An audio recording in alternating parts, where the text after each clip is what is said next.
안녕하십니까. 한국디카시 연구소 대표 이상옥입니다. 이번 강좌는 파트 8로 디카시의 비유와 상징 두 번째 시간입니다.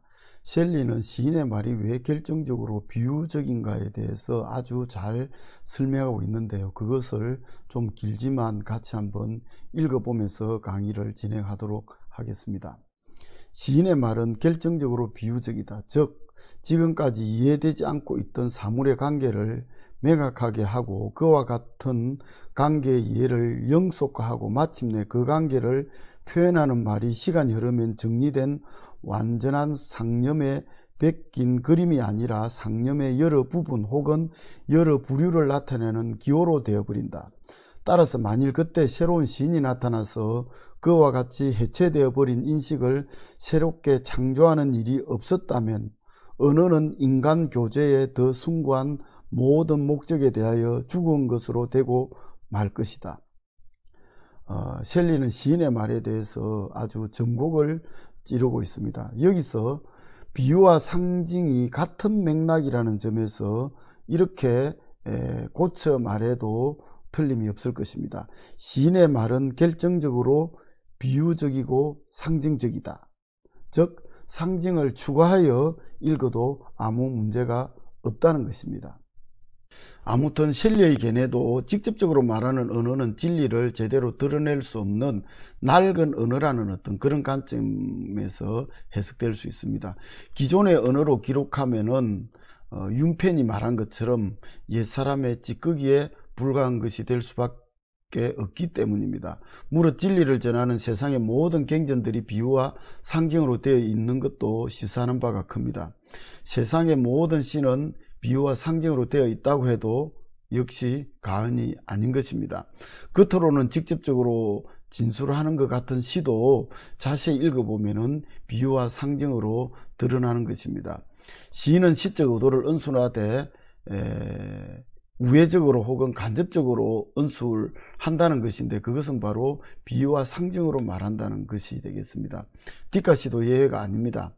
오히려 영상과 문자의 텍스트성 속에서 비유와 상징이 더 활발하게 작용한다고 할 수 있는 것입니다. 제가 최근에 쓴 디카시 한 편을 소개하면서 디카시의 비유와 상징에 대해서 논의를 계속 이어가도록 하겠습니다. 연화산에서 이중섭의 은박지 그림처럼 돌에 새긴 푸른 이끼의 전묘화. 이 작품은 연화산에 제가 자주 등산을 하는데 지인들과 같이 등산을 하면서 푸른 이끼가 돌에 입혀져 있는데 이것이 문득 한편에 자연이 만든 설치 미술처럼 그렇게 느껴졌습니다. 그래서 제가 가지고 있던 스마트폰 내장 디카로 찍고 유행어로 짧게 은술한 그런 작품입니다. 이 디카시에는 현대 미술사에서 레디메이드라는 새로운 예술을 제시한 마르셀 디상의 남성용 병기를 전시에 제출하면서 셈이라고 이름 붙여서 이게 큰 화제가 됐는데 이 작품이 저희 디카시에 오버랩 된다고 해도 좋습니다. 마르셀 디상의 위대한 점은 예술이 일상이 될 수 있다는 것, 즉 일상이 예술이 될 수 있다는 것을 제시한 측면에서 아주 현대 예술의 새로운 지평을 연 것으로 평가되고 있습니다. 이 디카시가 짧은 은술에 소박한 디카시처럼 보입니다. 그럼에도 불구하고 역시 비유와 상징으로 구축되어 있기 때문에 이 작품은 논의해 볼 만한 그런 여지가 있습니다.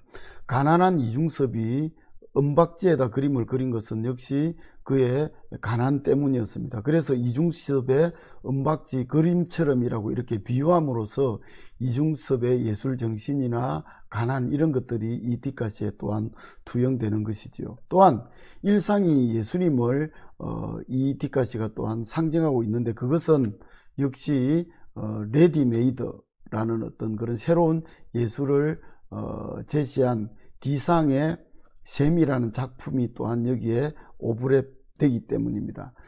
자연의 어떤 그런 위대함 앞에서 오히려 인간의 어떤 왜소함, 그래서 나아가 인간의 어떤 무력함까지도 여기서 생각해 볼 수 있는 그런 의미 생성까지 나타난다고 봅니다. 그렇다면 이것은 역시 모두 비유나 상징의 힘이라고 할 수 있을 것입니다. 이렇게 소박하게 보이는 작품이라도 비유와 상징으로 구축되어 있을 때 이런 여러 가지 논의가 가능하다는 것을 알 수 있습니다. 다음 시간에도 디카시의 비유와 상징에 대해서 계속 알아보도록 하겠습니다. 계속 많은 성원을 부탁드립니다. 감사합니다.